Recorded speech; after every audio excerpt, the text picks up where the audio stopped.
Drama News. I'm your host, Badwick, and I'm here making the news simple just like you. So for tonight's episode, we're going to be talking about 3 news stories for you guys today. However, before we get into all that, make sure you slam that like button, subscribe if you want to stay up to date to future videos, and comment down below your thoughts on the stories we're going to be talking about today. So for our 3 stories today, we have Hasan Piker acting like a total spoiled idiot again. We have Jinxy promoting an OnlyFans. And then finally, we have Gokanaru, who made a exposed video on Sneako, which then got taken down. Crazy stuff. Now, let's just dive into the stories today. So for our first story of the night, we're going to be talking about Hasan Piker. And yes, I love talking about this guy. Every time I do, I get a ton of views for it and also a ton of hate from Hasan Piker fans. However, today, I wanted to bring up the fact how Hasan Piker thinks streaming is harder than working a regular career. Let's play that clip.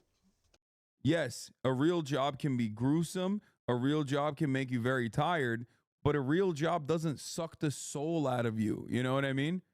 In the same way that 9 hours of streaming absolutely will.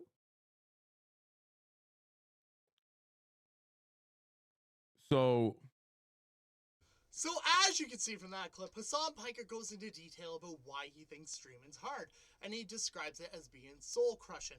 Now, I can feel for a streamer who has this as their career, where they do have to entertain people constantly and have to come up with elaborate ways to entertain your audience. I understand that. Being in content creation, it's a rat race. It really is. However, Hasan Piker being one of the most privileged people, the 1% of Twitch, I think it's a little ironic for him to complain about his position, because he is in a position where if he didn't want to stream for a month or 2 months, has the wealth to just not do that. When comparing other individuals that work 9 to 5s, shift work, that sort of thing, and they have to work every single day to put food on their table to maintain their rent. It's crazy. I think he's just living in his bubble, because I don't understand anyone that can be sympathetic to Hasan Piker and his views. To me, he seems like an idiot. He really does. He seems arguably like the most privileged person that does stream. And he wants to be ignorant because of the fact that he won't acknowledge that he is in that place. However, I don't know. That's just my take on this. I think he took a massive L in this situation. But for the Hasan Piker fans that watch this, of course I know you guys are going to disagree. But for the other members of the audience, what do you think about Hasan Piker's take on this? Curious to hear your thoughts on it, and let's move on to the next story. Next story of the night, we're going to be talking about streamer Jinxy. Now, if you guys don't know who Jinxy is, he just recently won Breakout Streamer of the Year. And that's because for an entire year straight, Jinxy streamed to 1 person while playing Rainbow Six Siege. However, recently he has exploded. He's doing phenomenal on the platform, and he has elevated his content to like just chatting sort of content, I suppose. He's playing different games, and he's really created a community around his name.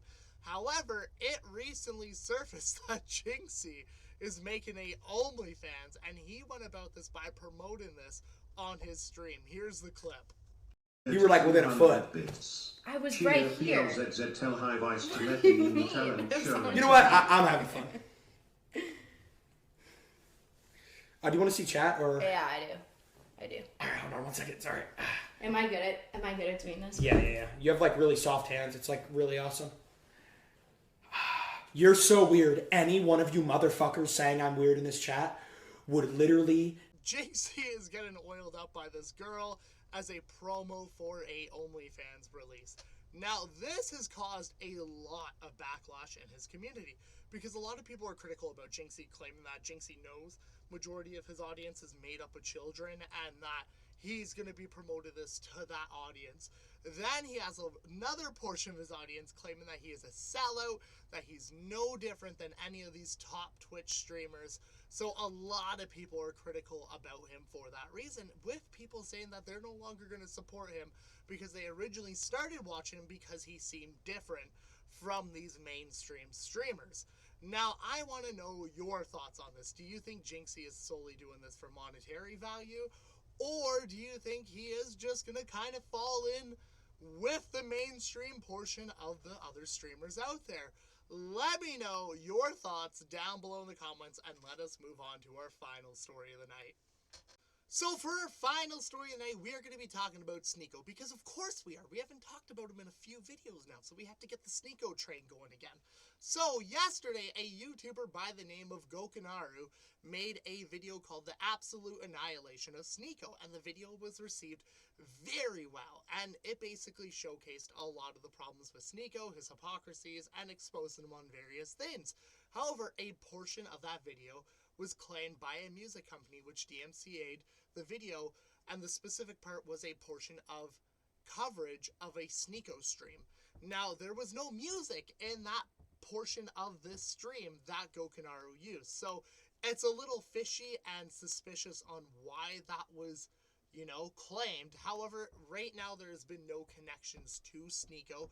People are looking into the matter, but the weirdest thing is that after that all happened, someone sent a mysterious video to Sneako, inviting him on to a game show, and let's show that clip. Hi, Sneako. Are you awake? Yes? Do you want to escape the Matrix? Bruh. Well then, follow the white rabbit. That's me. We have a fun game organized for you.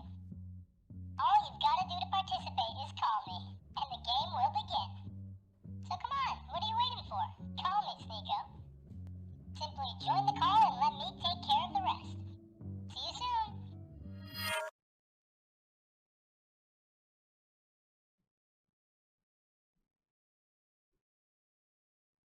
Do I do it? So as you can see from that video, it is a creepy video, but it's also really well done. And they basically challenged Sneako to participate in a game show. Now, I can only imagine this game show is basically going to expose Sneako for something he's done or for who he is. However, I don't actually know if Sneako responded to it yet. We just have to wait and see what happens.